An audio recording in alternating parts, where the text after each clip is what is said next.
Assalamualaikum warahmatullahi wabarakatuh. Saudara sekalian, kita bertemu kembali di dalam perkuliahan hukum benda.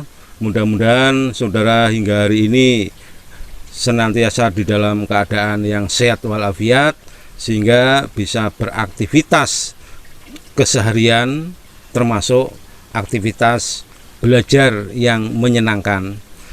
Pada kesempatan kali ini kita akan melanjutkan pembicaraan hukum benda, khususnya mengenai besit. Yang pada kesempatan ini kita akan bicarakan tentang bagaimanakah besit itu diperoleh. Dalam peristiwa apa saja sebenarnya besit itu bisa diperoleh.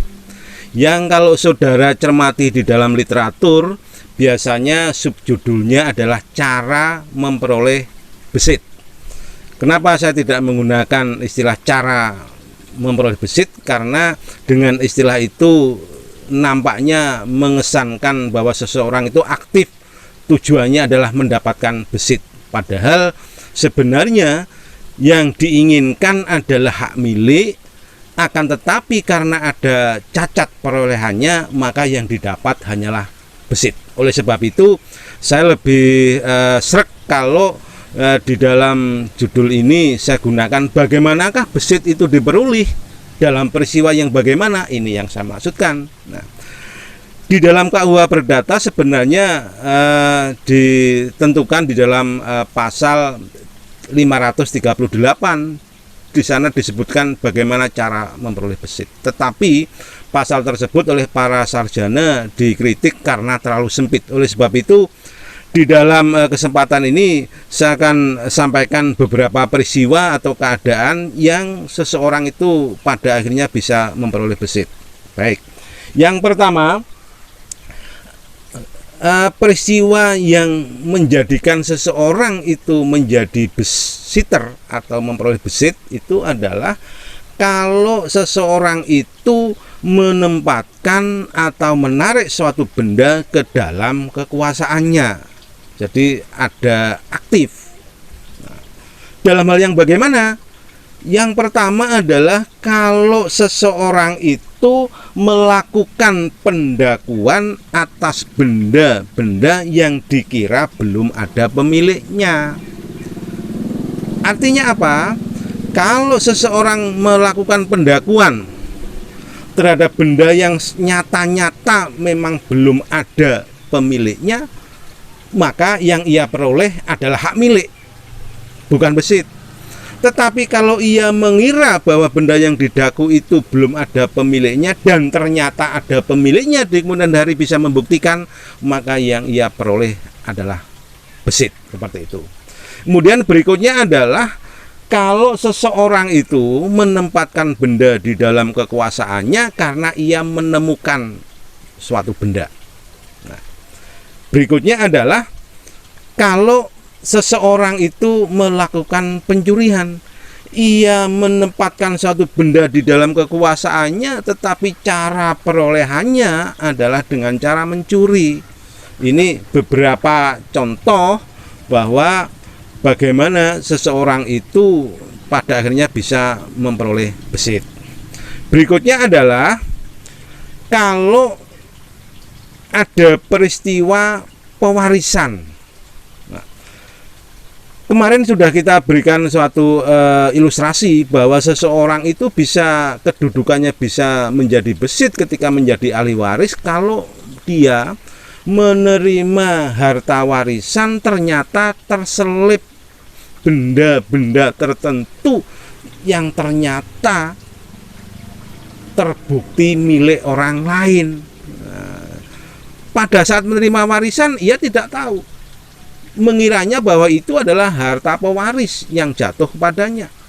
Tetapi di kemudian hari ternyata ada seseorang yang menyatakan bahwa benda itu adalah miliknya. Kalau itu terbukti, maka penguasaan benda yang tadi terselip ke dalam harta warisan itu adalah kedudukan hukumnya, ia hanya sebagai besiter ini. Jadi tidak semua pewarisan, tetapi pewarisan yang terselip benda-benda yang ternyata milik orang lain, seperti itu. Kemudian yang umum, peristiwa yang umum adalah menempatkan suatu benda ke dalam kekuasaannya karena penyerahan dari orang lain yang ternyata ada cacat di dalam perolehannya.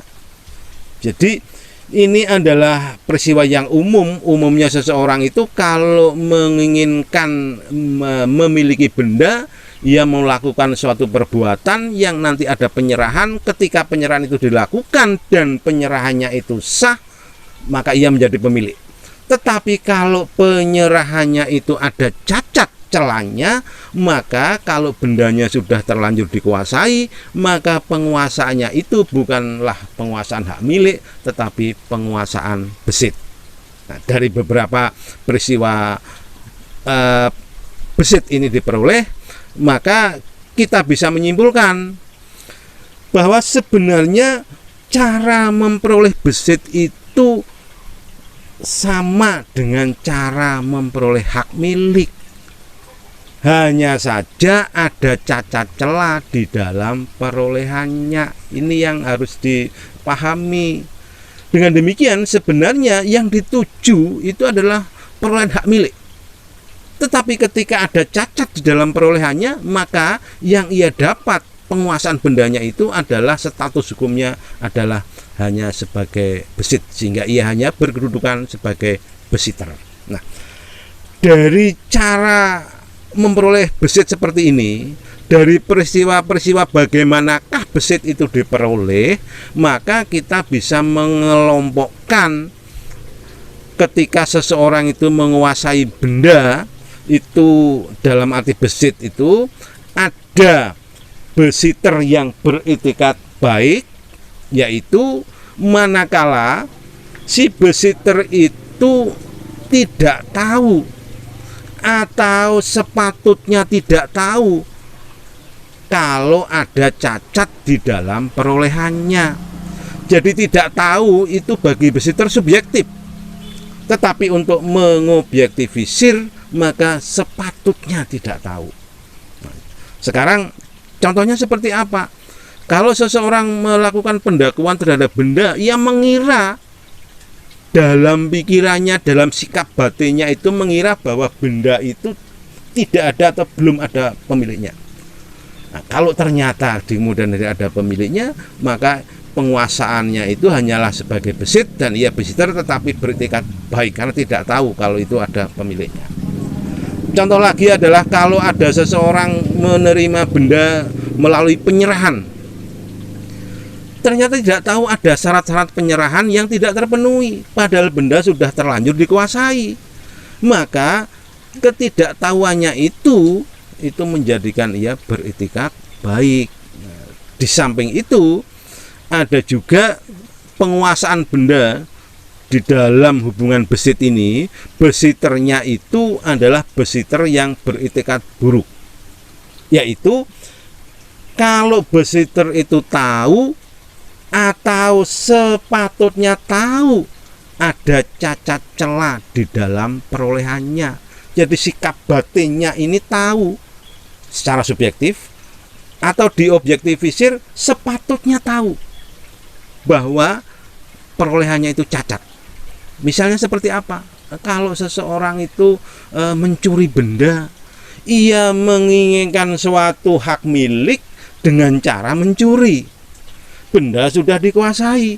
Kalau di kemudian hari ternyata bisa dibuktikan ada pemiliknya, maka penguasaan bendanya itu dia adalah dalam kedudukan sebagai besiter dan besiternya adalah besiter beretikat buruk. Nah, lalu apa konsekuensi besiter yang beretikat baik dan beretikat buruk? Beretikat buruk ini di dalam undang-undang ada perbedaan perolehan haknya. Saya tidak akan menjelaskan di sini, saudara nanti bisa menelusuri pasal-pasalnya.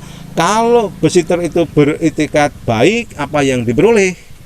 Kalau beretikat buruk, apa yang diperoleh? Contohnya adalah dua-duanya ini adalah dilindungi atau mendapatkan hak, tetapi haknya tentu lebih banyak besiter yang beretikat baik dibandingkan dengan besiter yang beretikat buruk. Nanti silahkan saudara menelusuri pasal-pasalnya. Ini biar saudara ada motivasi untuk membaca KUH Perdata.